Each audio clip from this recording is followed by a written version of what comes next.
Hello नमस्कार दोस्तों, मैं अमित कुमार सिंह। आज हम लोग जो क्लास 6 का ज्योग्राफी के चैप्टर 4 के बारे में पढ़ेंगे। ठीक है ना। हमने लगभग इसके तीन चैप्टर तक पढ़ लिया है। ठीक है ना। तो अगर आपको 1 से 3 तक में जो भी वीडियो देखना हो आप देख सकते हैं। ठीक है। और पता होगा कि ये जो बच्चे हैं, अगर क्लास 6 के आप स्टूडेंट है तो या तो आपके लिए अनिवार्य है ही। साथ ही अगर कोई कॉम्पिटेटिव एग्जाम के बच्चे है तो आपको पता है कि क्लास 6 से 12 तक का एनसीईआरटी कितना अनिवार्य हो चुका है। आप अधिकतर एग्जाम्स में देखेंगे कि ये क्वेश्चन इनसे मिलते हैं। ठीक है। तो अगर बेसिक्स अच्छा है तो बहुत ही अच्छा होगा। ठीक है ना। और इसके बाद आप लूसेंट पढ़ें और दूसरे बुक्स पढ़ें। आप इस पर अगर कमांड है तो दूसरे बुक्स को पढ़ने में बहुत आसानी होती है। ठीक है ना। वो सारे कंसेप्ट को सीखने में भी आपको आसानी होती है।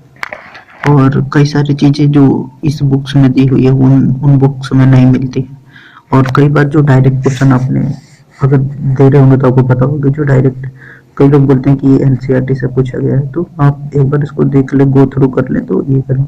और हम इसमें कोशिश करेंगे कि लाइन बाई लाइन आपको पढ़ाएंगे, कुछ भी छूटे नहीं। ठीक है ना। ये उसके बाद आपको कि इसके होने खत्म होने के बाद ये जैसे मैं चैप्टर पढ़ा दूंगा तो चैप्टर पढ़ाने के बाद एमसीक्यू भी लाऊंगा। ठीक है ना। उस एमसीक्यू में आप लोग उसको एक बार अगर आपका कॉन्सेप्ट क्लियर हुआ रहेगा तो उस एमसीक्यू लगा लीजिएगा। तो एमसीक्यू लगाएंगे तो आपको पता चल जाएगा कि हम कितना मेरा कंसेप्ट क्लियर हुआ है या नहीं। अगर नहीं कंसेप्ट क्लियर है तो फिर दोबारा देखना पड़ेगा। ठीक है। लेकिन मैं वादा कर रहा हूँ कि आप एक बार देख लेंगे इसको तो आपका कंसेप्ट क्लियर हो जाएगा। ठीक है। तो चलिए हम लोग आगे बढ़ते हैं। आज का जो चैप्टर है 4 उसको मानचित्र। ठीक है। तो मानचित्र के बारे में इसमें बताया गया। तो पहला चीज है कि मानचित्र क्या है। देखिए इसमें डायमेंशन क्या क्या है पढ़ना है। मानचित्र एक तो क्या है होता है। ठीक है। दूसरा चीज मानचित्र के प्रकार और तीसरा मानचित्र के घटक। 3 चीज पर इस चैप्टर में ध्यान दिया गया है। याद रखिएगा। पहला चित्र मानचित्र क्या है, मानचित्र के प्रकार, ठीक है ना, और मानचित्र के घटक। क्या, मानचित्र के घटक। ये 3 चीज आपको याद रखना है। मानचित्र क्या है, मानचित्र के प्रकार और मानचित्र के घटक। तो आगे हम लोग चलिए देखते हैं। तो आपको मानचित्र के प्रकार उसी जब जब मिलेगा तब वहाँ वर्णन कर देंगे। अभी वर्णन करने से कोई उतना मतलब नहीं है। ठीक है ना। तो चलिए हम लोग आगे देखते हैं। आगे बढ़ते हैं।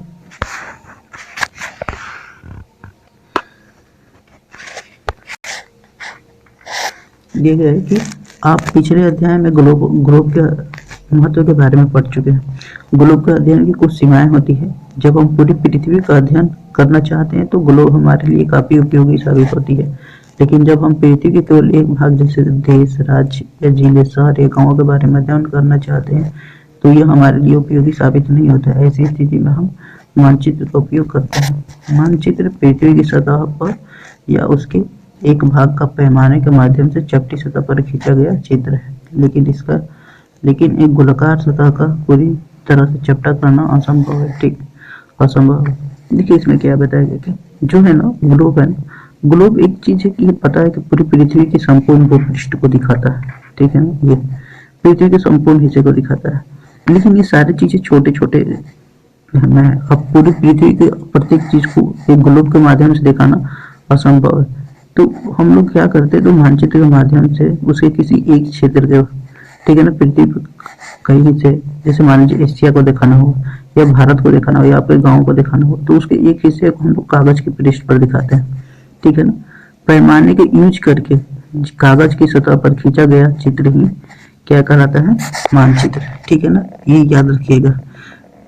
पैमाने पर का यूज करके किसी भू सतह का, ठीक है ना, ये उसका खींचा गया चित्र ही क्या कहलाता है, मानचित्र। आपको याद रखिएगा। मानचित्र पृथ्वी की सतह या उसके एक भाग के पैमाने के माध्यम से चपटी सतह पर खींचा गया क्या है, चित्र है। ठीक है ना। किसकी, पृथ्वी की सतह। याद रखिएगा कि किसमें, पैमाने के माध्यम से। अगर पैमाना नहीं रहेगा, ठीक है ना, अगर अगर इसमें पैमाना नहीं है तो क्या हो जाएगा, चित्र हो जाएगा। ठीक है ना। बिना मानक लिए हुआ अगर कोई भी चित्र उसको खींचे, कोई भी कागज की सतह पर बनाएंगे चीजें तो क्या हो जाएगा, चित्र हो जाएगा। लेकिन अगर उसमें मानक ले लिया, पैमाना ले लिया और किसी भू सतह का वर्णन कर रहे हैं तो एक मानचित्र का निरूपण होगा। ठीक है ना। तो चलिए हम लोग आगे देखते हैं। मानचित्र हमारी विभिन्न जरूरतों के लिए आवश्यक है। कुछ मानचित्र एक छोटे क्षेत्र को एवं कुछ तथ्यों को दर्शाता है। दूसरे, मानचित्र में एक बड़ी किताब की तरह तथ्य हो सकते हैं। जब बहुत से मानचित्रों को एक साथ रख दिया जाता है तब एक एटलस बन जाता है। एटलस विभिन्न प्रकार या अलग अलग पैमाने से खींची गई मापों पर आधारित होते हैं। ठीक है, मानचित्रों से एक ग्लोब की अपेक्षा हमें यह ज्यादा जानकारी प्राप्त होती है। मानचित्र विभिन्न प्रकार के होते हैं जिनमें कुछ को नीचे और नीचे गए। ठीक है, हम लोग जनरली इसके प्रकार के बारे में पढ़ेंगे। देखिए क्या कहा गया है इसमें। कहा गया है कि हम लोग जो मानचित्र पढ़ते हैं, ठीक है, उस मानचित्र में कुछ चीजों के बारे में, विषयों के बारे में बताया गया रहता है। ठीक है ना, कुछ तथ्यों को दर्शाता है। उस भूभाग के, जिस भूभाग को हम लोग देखना चाहते हैं, उस भूभाग के संबंधित क्या दिखाता है, तथ्य को। जैसे कि अगर मान लीजिए किसी क्षेत्र में अधिक वर्षा हो रही है तो उस क्षेत्र को में एक वर्षा वाले क्षेत्र को वर्षा वितरण कैसा है उस क्षेत्र, जैसे भारत के वही बारे में है तो भारत के विषय के बारे में सिर्फ वर्षा के बारे में हम वर्णन करना चाहें तो अलग अलग क्षेत्रों में दिखा देंगे उसको कि इस क्षेत्र में इतना वर्षा होती है, इस क्षेत्र में 100 सेंटीमीटर से कम होती है, इस क्षेत्र में 200 सेंटीमीटर से अधिक होती है, इस क्षेत्र में 25 सेंटीमीटर से कम होती है, 50 सेंटीमीटर से कम होती है, तो मरुस्थल का जगह बना हुआ है। तो ऐसी चीजों को हम लोग क्या करते हैं, वर्णन कर देते हैं। ठीक है, तो ये है पहली बात। ठीक है, तो इन सारी चीजों को ग्लोब पर दिखाना थोड़ा असंभव जैसा है, ठीक है ना, कठिन है, इसीलिए इनको मानचित्रों पर दिखाया जाता है। और मानचित्र जो देखिए, एक जो पेज हुआ ना, ये मानचित्र को जब कई सारे मानचित्र बना कर ना एक पुस्तक तैयार कर लेते हैं तो उस पुस्तक को क्या बोलते हैं, एटलस। ठीक है ना, यही किया गया है कि कई मानचित्रों को एक साथ रख दिया जाता है तब एक एटलस बन जाता है। ठीक है, याद रखिए एटलस क्या है, तो कई मानचित्रों का समूहन है। ठीक है ना, कई मानचित्रों का समूहन या एकत्रण है। ठीक है ना, उसको एकत्रण करके जब एक किताब बना दी जाती है अध्ययन करने के लिए तब वो क्या हो जाता है, एटलस। ठीक, मुझे ऐसा हो कि आपको समझ में आ गया होगा। अभी हमने क्या देखा, देखिए पहली बात कि मानचित्र क्या है, दूसरा एटलस। इसमें दो चीजें हम लोग को देखने को मिला, मानचित्र, एटलस। ठीक है, मानचित्र क्या है, एक पैमाने की सहायता से किसी पृथ्वी की भू सतह पर खींचा गया चित्र को क्या बोलते हैं, मानचित्र। इसमें याद रखिएगा पैमाने का यूज किया गया है। दूसरी चीज एटलस, जब मानचित्र के बहुत सारे मानचित्र के बन जाते हैं, उनको एक पुस्तक बना ली जाती है तो उस पुस्तक को क्या बोलते हैं, एटलस। ठीक है ना, तो मानचित्रों के समूहन को क्या कहा जाता है, एटलस। ठीक है, चलिए अब आते हैं तो मानचित्र तीन प्रकार के होते हैं सामान्यतः। ठीक है ना, मानचित्र कितने तरह के होते हैं, तीन तरह के। तो आपको याद रखना, एक भौतिक मानचित्र होता है, एक राजनीतिक मानचित्र होता है और एक थीमेटिक मानचित्र होता है। ठीक है, भौतिक मानचित्र, राजनीतिक मानचित्र और एक थीमेटिक। भौतिक मानचित्र क्या होता है, देखिए इसमें जो है ना पृथ्वी की प्राकृतिक चीजों के बारे में दिखाया गया है, प्राकृतिक आकृतियों को दिखाया जाता है, जैसे पर्वत, पठार, मैदान, नदी, महासागरों इत्यादि का दर्शन वाले मानचित्रों को क्या बोलते हैं, भौतिक या उच्चावच मानचित्र। ठीक है ना, इसको याद रखिएगा। किस चीज के बारे में वर्णन किया जाता है, तो पृथ्वी की प्राकृतिक जो दशा होती है ना उसके बारे में बताया गया, पर्वत के, पठार के, मैदान के, महासागर के बारे में इसको बताया गया। ठीक है, इसीलिए इसे भौतिक या उच्चावच मानचित्र कहा जाता है। ठीक है, चलिए तो हम लोग आगे बढ़ते हैं। अब आते हैं राजनीतिक मानचित्र। राजनीतिक मानचित्र क्या है, ये राज्यों, नगरों, शहरों, गांवों और विश्व के विभिन्न देशों या राज्यों तथा उनकी सीमाओं को दर्शाने वाले चित्र को क्या बोलते हैं, मानचित्र। चित्र को दर्शाने वाले को क्या बोलते हैं, राजनीतिक मानचित्र। एक राजनीतिक मानचित्र जनरली वैसे मानचित्र होते हैं जो मतलब उसमें प्राकृतिक चीजों को ना देखा कर क्या होती है, किसी सीमा को दिखाए। ठीक है ना, अपनी गांव की सीमा को दिखाया, अपने जिला की सीमा को दिखाया, अपनी शहर की सीमा को दिखाया। ठीक है ना, किसी देश को दिखाए, किसी राज्य को दिखाए, ये सारी चीजों को दिखाया, मतलब कि राजनीतिक बाउंड्री को दिखाए, उसी को क्या बोलते हैं, राजनीतिक मानचित्र। ठीक है ना, ये किसको दिखाती है, विभिन्न देश, गांव, नगर, शहरों के राजनीतिक सीमाओं को दिखाती है। ठीक है ना, राज्यों को सीमाओं को दिखाती है, इसीलिए उनको क्या बोलते हैं, राजनीतिक मानचित्र। ये आपको याद रखना है, किसको राजनीतिक सीमाओं को दिखाती है उसको इसलिए क्या बोलते हैं, राजनीतिक मानचित्र। ये किसी देश की, गांव की, शहर की। ठीक है, चलिए आगे बढ़ते हैं। अब होता है थीमेटिक मानचित्र। थीमेटिक मानचित्र क्या होता है,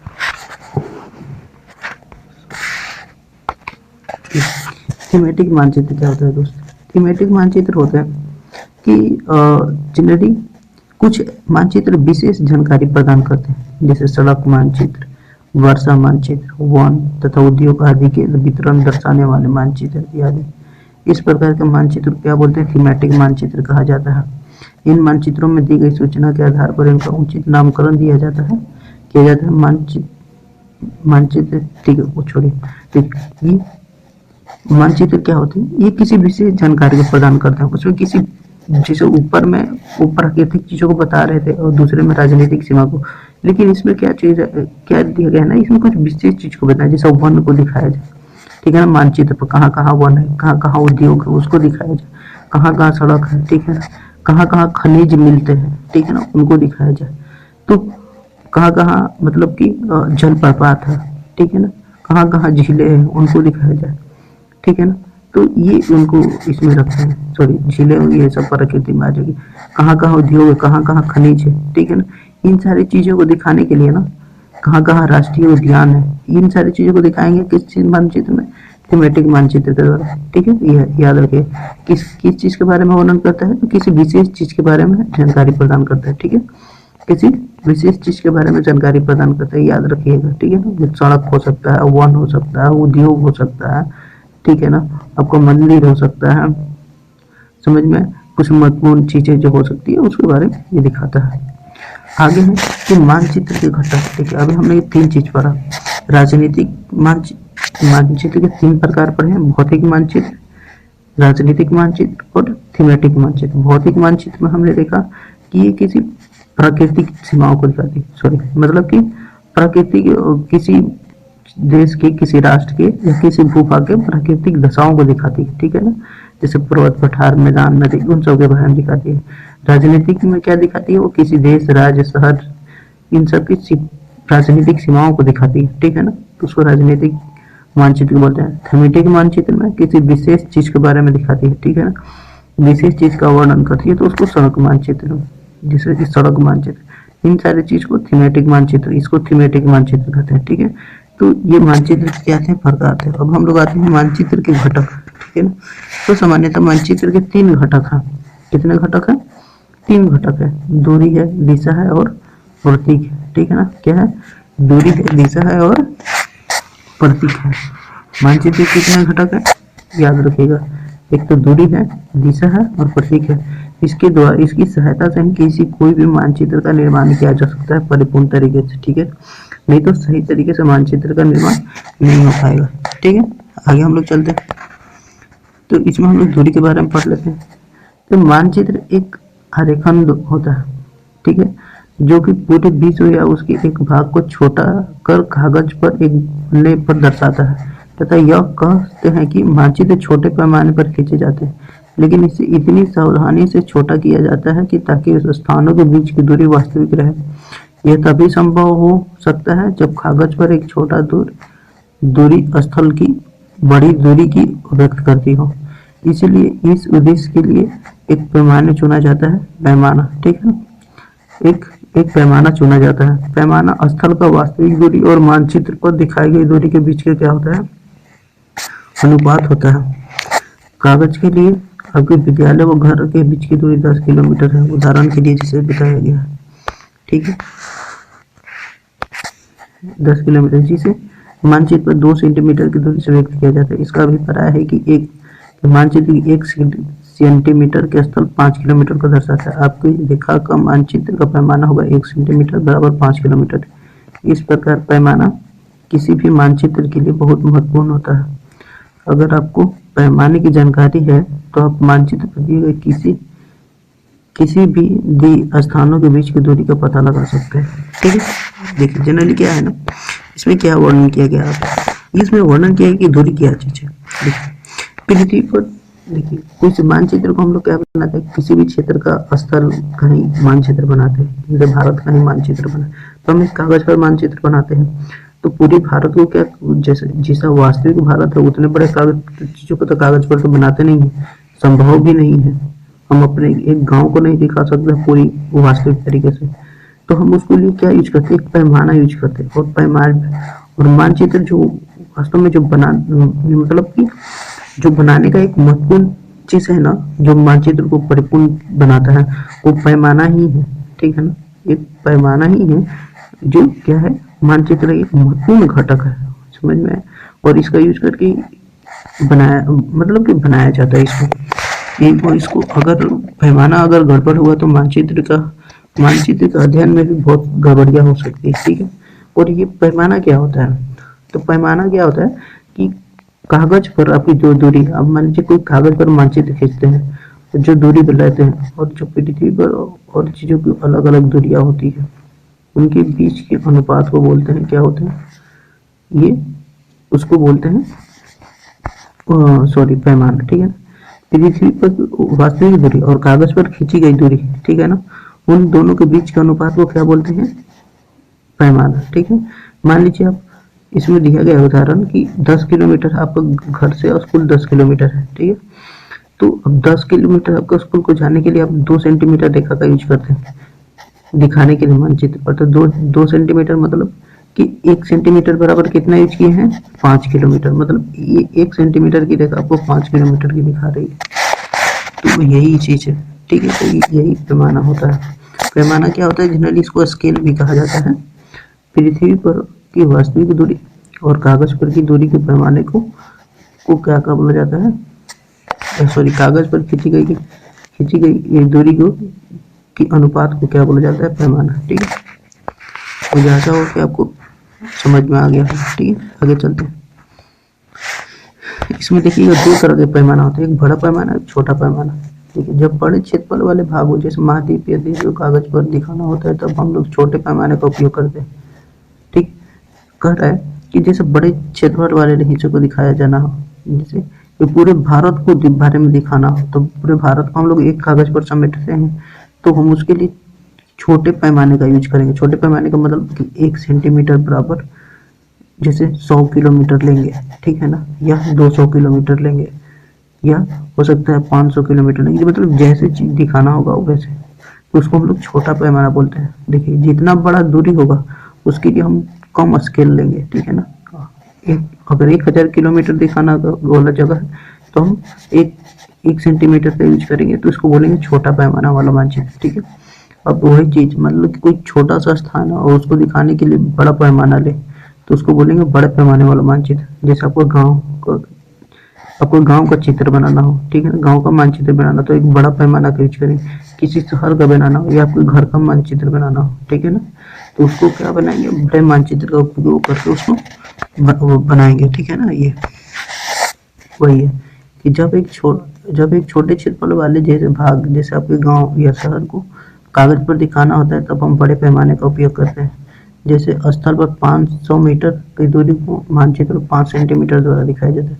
जैसे 500 मीटर की दूरी को कितने दिखाएंगे, 5 सेंटीमीटर के द्वारा, ठीक है। तो ये बड़ा पैमाना हो गया, समझ में आया। वही हम लोग 1 सेंटीमीटर पूरे भारत में कितना दिखा रहे थे, तो 100 किलोमीटर, और यहाँ 500 मीटर के लिए क्या दिखा रहे हैं, 5 सेंटीमीटर, तो अंतर तो है ना। तो ये क्या है, बड़ा पैमाना, ठीक है, इसको याद रखिएगा। इस प्रकार के मानचित्र बड़े पैमाने वाले क्या बोले जाते हैं, मानचित्र बोले जाते हैं। बड़े पैमाने वाले मानचित्र छोटे पैमाने वाले मानचित्र की अपेक्षा अधिक जानकारी प्रदान करते हैं। ये लाइन इंपॉर्टेंट याद रखिएगा। जो बड़ा पैमाना वाला मानचित्र है वो छोटे पैमाने वाले मानचित्र की अपेक्षा क्या करता है, ज़्यादा जानकारी, क्योंकि ये मतलब कि हर जो मतलब है कि ये बड़े पैमाने छोटे पैमाने वाले मानचित्र में एक छोटे से मानचित्र में पूरा बड़े क्षेत्र का वर्णन कर रहा है, और बड़े मानचित्र वाला में क्या बोल रहा है, एक छोटे से क्षेत्र को विस्तृत तरीके से वर्णन कर रहा है। ये ज़्यादा फायदेमंद है ना, जो अच्छे तरीके से विस्तृत एक छोटे से क्षेत्र के बारे में बता रहे हैं। तो वही कह रहा है कि बड़े पैमाने वाले मानचित्र छोटे मानचित्र की अपेक्षा अधिक जानकारी प्रदान करते हैं, ठीक है। मुझे आशा हुआ कि आपको ये समझ में आ गया कंसेप्ट, ठीक है, पैमाना वाला जो दिया। अब हम लोग चलिए आगे देखते हैं। अगला हमारा जो घटक है ये दूरी था। कुछ चीज़ें मानचित्र यहाँ दिया गया है, इसको जैसे एक खेल का मैदान है, तो ये अलग अलग चीज़ें दूरियाँ इसको बना कर खींचा गया है, वर्णन किया गया है, और इसको हम लोग समझेंगे थोड़ा सा, हम लोग कुछ पढ़ लेते हैं। अब आता है हमारा जो दूसरा महत्वपूर्ण घटक है वो है दिशा। दूसरा जो महत्वपूर्ण दिशा,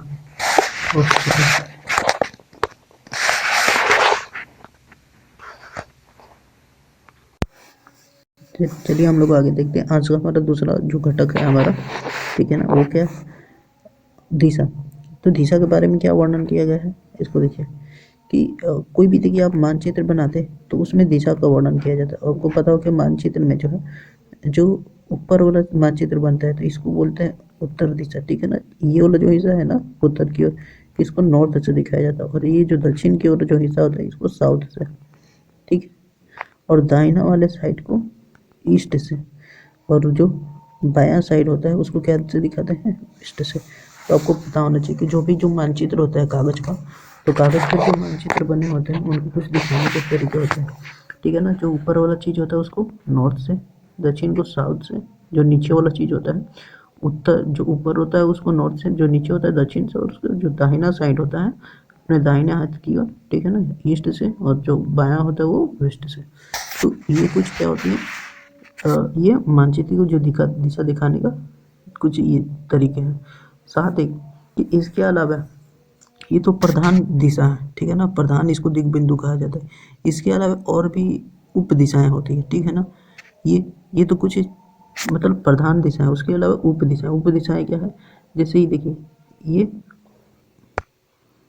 एक मिनट, जैसे देखिए एक ये हुआ नॉर्थ, ये साउथ, ये हुआ ईस्ट, और ये हुआ वेस्ट।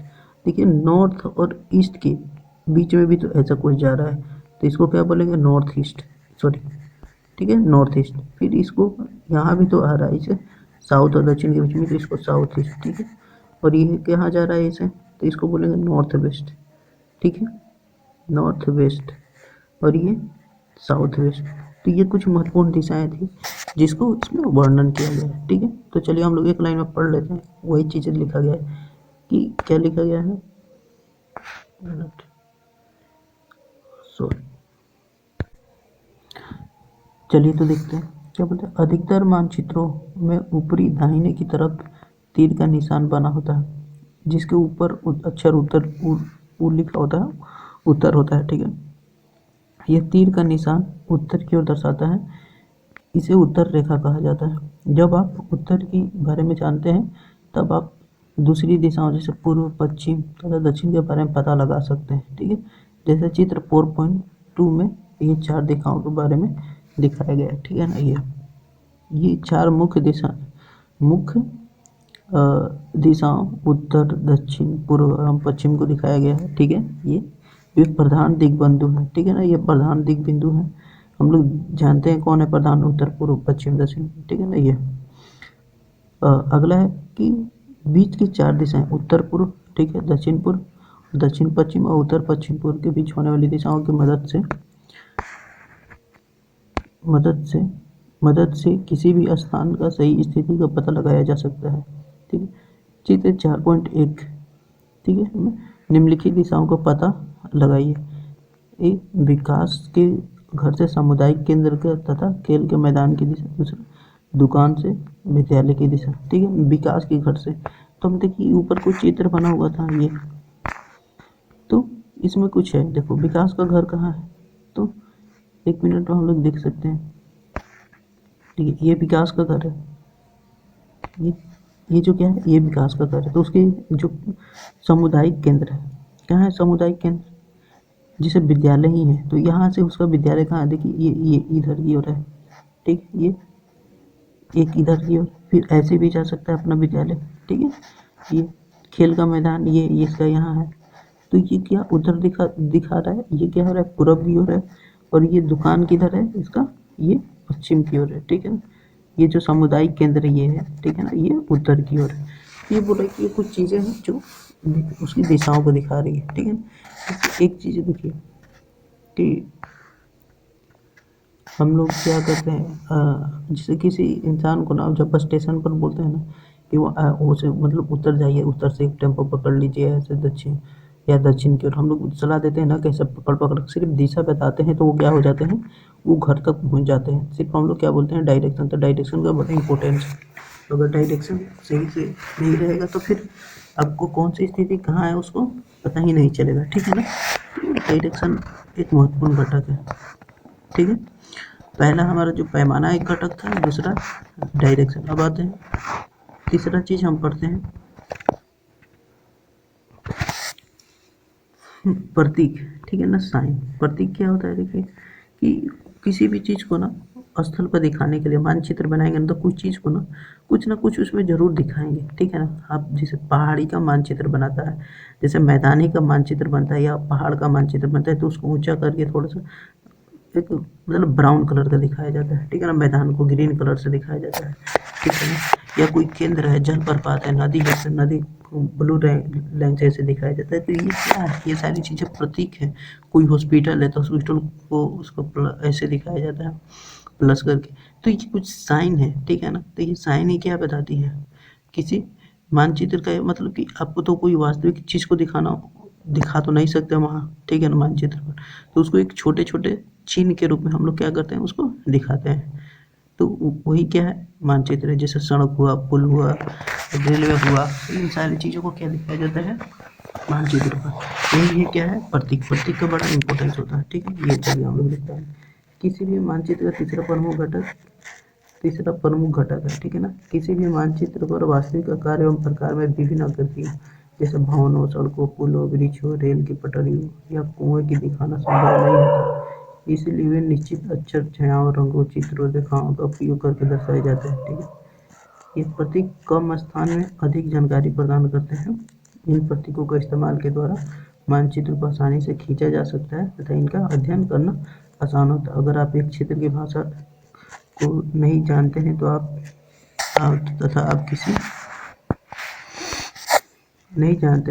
किसी से दिशाओं के बारे में नहीं पूछ सकते हैं। जब आप इन चिन्हों की सहायता के द्वारा मानचित्र प्राप्त करते हैं, ठीक है, मानचित्र से जानकारी प्राप्त करते हैं, तो मानचित्र को एक विश्वव्यापी भाषा होती है जिसे सभी आसानी से समझ सकते हैं। इन प्रतीकों का प्रयोग के समाज में अंतर्राष्ट्रीय सहमति है।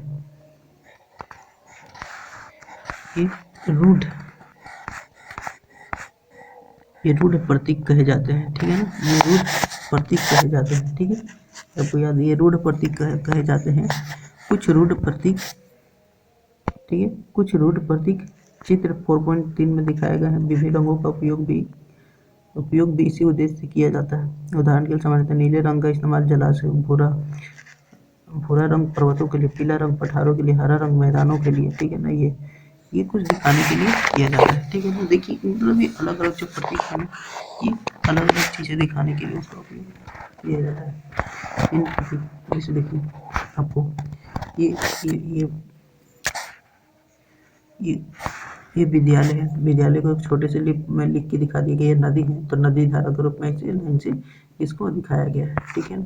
तो जो आप कई मानचित्र देख रहे हो तो कई सारी चीज़ों को दिखाया गया है, पहाड़ है, पठार है, ये सारे मानचित्र, ये सारी चीज़ें ही ना क्या है, ये सारी चीज़ें प्रतीक है, ठीक। देखिए इसमें क्या है, देखिए अगर रेलवे लाइन है, बड़ी लाइन है, मीटर लाइन है, तो इन सारी चीज़ों को कैसे दिखाएंगे। बड़ी लाइन है तो ये दिखाएगा, मीटर लाइन है तो ये दिखाएगा, ठीक है। रेलवे स्टेशन है तो इस तरह का दिखाया जाएगा, ठीक है ना। मानचित्र पर सड़क है, पक्की है तो इस तरह दिखाएगा, पूरा लाइन, और एक कच्ची है तो आधा आधा टूटा हुआ लाइन दिखाएगा, ठीक है ना। सीमा, अंतर्राष्ट्रीय सीमा, ये पूरा दिखाया जाएगा, ठीक है ना। एक देकर और गाढ़ा रहेगा, ठीक है ना। ये फिर उसके बाद राज्य, जिला, तो राज्य के लिए हल्का, फिर जिला के लिए ये, ठीक है ना, ये ऐसा रहेगा। उसके बाद नदी, कुआं, तालाब, नहर, पुल, तो ये नदी हुआ, कुआं हो गया, ये तालाब हो गया, ये फिर से नहर हो गया, किसी से निकला हुआ, और ये पुल के बारे में, ठीक है ना। तो ये फिर मंदिर, गिरजाघर, मस्जिद, छतरी। ये मंदिर हो गया, ये गिरजाघर हो गया, ठीक है ना। ये मस्जिद हो गया, ये छतरी हो गया, ठीक है। फिर उसी तरह पोस्ट ऑफिस, पोस्ट एवं टेलीग्राफ ऑफिस, ये पोस्ट ऑफिस हुआ, पोस्ट एंड टेलीग्राफ ऑफिस, ठीक है। पुलिस स्टेशन, ठीक है। ऐसे कुछ बस्ती और कब्रिस्तान, देखिए ये बस्ती है और ये कब्रिस्तान है, ठीक है। ये अगला है पेड़, घास, ये पेड़ है, ये घास है, तो ये कुछ प्रतीक है, ठीक है। और इसको रूट प्रतीक कहा जाता है, जो पूरी दुनिया में माना जाता है। तो कोई भी आदमी अगर मानचित्र का अध्ययन करेगा, आज तो आपको जमाना है गूगल पर कोई भी कहीं जा रहा है या अब भी जाते हैं तो तुरंत कुछ नहीं मिलता है तो गूगल पर या मैप पर मानचित्र मारते हैं और उसको अपना जगह खोज लेते हैं। तो वो जगह पर कई सारी चीज़ें आपको दिखाता है, वहाँ पर सड़कें दिखाते हैं, कई सारी दुकानें दिखाता है, घर दिखाता है, बिल्डिंग दिखाता है। तो मतलब कि एक मतलब वो अपने नज़र में क्या प्रतीक का यूज करता है, ठीक है। तो वही सारे प्रतीक है। तो आपको पता होगा, और इस प्रतीक को से ना पता चल जाता है ना, अच्छा इस जगह पर ऐसा है, इस जगह पर ऐसा है, ठीक है ना। तो प्रतीक का भी बड़ा अपना इम्पोर्टेंस है, ठीक है। तो इन सारी चीज़ों से मिलाकर ना एक संपूर्ण मानचित्र तैयार होता है, दूरी से, पैमाना से, दिशा से और प्रतीक से, ठीक है। ये कुछ इसके घटक थे, समझ में आया। तो ये मानचित्र कुछ घटक थे जो मतलब इसको मानचित्र में निर्माण में सहायक होते हैं। अब थोड़ा जानते हैं रेखा चित्र, थोड़ा सा हम लोग देख लेते हैं। आगे खत्म ही होने वाला है हमारा चैप्टर, बस थोड़ा सा बने रहिए दोस्त। देखिए रेखा चित्र एक आरेखन है जो पैमाने पर आधारित ना होकर याददाश्त और स्थानीय परीक्षण पर आधारित है, ठीक है। ये किस चीज़ पर आधारित ना होकर, ठीक है ना, पैमाना पर। ये पैमाना पर आधारित नहीं है, ठीक है ना। आपने याददाश्त पर ना कच्चा चीठा बनाते हैं ना, ठीक है ना। स्थानीय परीक्षण, आपने मान लीजिए आपने देखा कोई कहीं गए, अच्छा उस तो आपने पूरा ना कि उसका मानचित्र बना, आपने ना बिना स्केल के ना आपने उसका बताया, आपने एक छोटा सा मानचित्र बनाया, कोई क्षेत्र जिसका बारे में घूमने गए तो आपने दिखा दिया कि इस जगह पर ये था, ये था, ये था। तो उसी को क्या बोलते हैं, रेखा चित्र, ठीक है। ये कभी कभी किसी क्षेत्र के कभी कभी किसी किसी क्षेत्र के एक कच्चे आरेखन की आवश्यकता वहाँ के एक स्थान को दूसरे स्थान की अपेक्षा दिखाने के लिए होते हैं, ठीक है ना। एक स्थान को दूसरे स्थान की अपेक्षा दिखाने के लिए होती है। मान लीजिए कि आप अपना मित्र के घर जाना चाहते हैं, ठीक है, लेकिन आपको रास्ते की जानकारी नहीं है, तो आपका मित्र अपने घर के रास्ते को बताने के लिए कच्चा आरेखन बना लेता है। इस प्रकार कच्चे आरेख को बिना पैमाने की सहायता से खींचा जाता है, ठीक है ना। ये उसको क्या बोलते हैं, रेखा मानचित्र, रेखा चित्र, मानचित्र, ठीक है ना। रेखा चित्र, मानचित्र, और इसका हम लोग आम जीवन में बड़ा यूज करते हैं, ठीक है। कहीं भी जाना होता है ना तो हम लोग बता देते हैं कि देखो, मान लीजिए बोलते हैं कि देखो हमारा घर यहाँ है, ठीक है। स्कूल का किसी को हम अपना स्कूल के बारे में बता रहे हैं, तो देखो हम घर से, यहाँ से मेरा रास्ता है, हम निकल रहा है, ठीक है। हम पूरब की ओर निकलेंगे, ठीक है। पूरब की ओर निकलने के बाद उत्तर की ओर एक रास्ता जाता है जो मंदिर की तरफ जाता है, ठीक है ना। मंदिर से एक फिर उत्तर की ओर रास्ता जो ये मंदिर की ओर गया, फिर वहाँ से पूरब की ओर जाता है, ठीक है। और यहीं पर हमारा स्कूल है, तो हम एक कच्चा चीठा बना लेते हैं, ठीक है। भले ही इसका मतलब कि कोई दूरी का हमने नहीं मापा है कि कितना पड़ा होगा, मोटा मोटी हम दूरी जानते हैं, ठीक है। तो ये पूरा कंठस्थ पैमाना हमको नहीं पता है, हम पैमाने का यूज नहीं करते हैं, सिंपली उसको एक कट्टा मतलब कच्चा, उसको रॉ मटेरियल, रॉ मतलब कि एक रॉ मानचित्र बनाते हैं, ठीक है।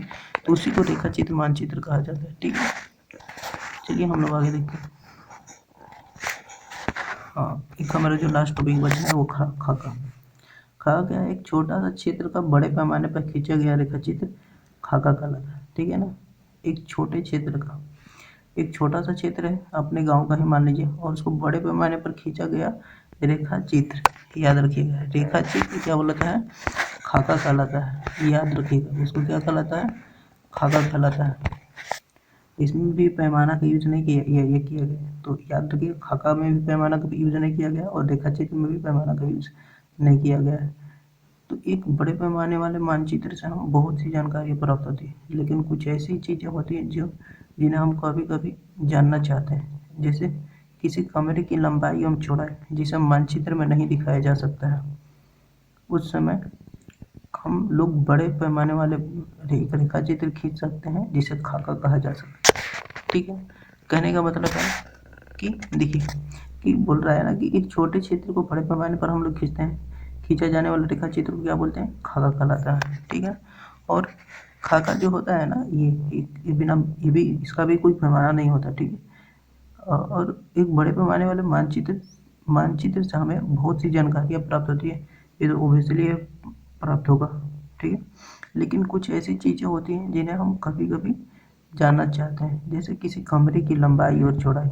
मान लीजिए कि देखिए उस कभी कभी होता है ना कि उस मानचित्र में ना कोई और विशेष चीज़ जानना चाहते हैं, जैसे कोई कमरे की लंबाई और चौड़ाई को दिखाना हो जिसे मानचित्र में नहीं दिखाया जा सकता, उस समय हम लोग बड़े पैमाने वाले एक मानचित्र का खींच सकते हैं जिसे खाका कहते हैं। तब हम लोग ना एक खाका खींचते हैं, देखिए ये है कमरा, ये इसकी लंबाई है इतना सेंटीमीटर, ये चौड़ाई है। तो ये जो खाका तैयार करते हैं ना इसको क्या बोलते हैं, तो ये जो रेखा चित्र तैयार करते हैं ना बड़े पैमाने का, इसी को क्या बोलते हैं, खाका, ठीक है। तो जनरली खाका क्या है, तो किसी छोटे क्षेत्र का बड़े पैमाने पर खींचा गया रेखा चित्र, याद रखिएगा रेखा चित्र वो क्या कहलाता है, खाका कहलाता है, ठीक है ना। ये क्या कहलाता है, खाका। तो हम मुझे आशा हो कि आपको समझ में आ गया होगा, ठीक है ना। तो इस चैप्टर के कुछ कॉन्सेप्ट थे जो वो बता दिए गए, ठीक है। तो पहले बताया कि मानचित्र क्या है, दूसरा फिर मानचित्र के प्रकार, और तीसरा मानचित्र के घटक, और फिर ये रेखा चित्र, और फिर रेखा चित्र के बाद खाका। तो चलिए हम लोग चलते हैं। धन्यवाद। अगर अच्छा लगा होगा तो इसको सब्सक्राइब कर लीजिएगा, और मैं कोशिश करूँगा कि इसके और कुछ क्वेश्चन ना हो जो आपको प्रैक्टिस भी हो जाए, ठीक है, और इससे पता लग सके कि कितना हम लोग मतलब कितना अच्छे से समझे। चलिए, थैंक यू।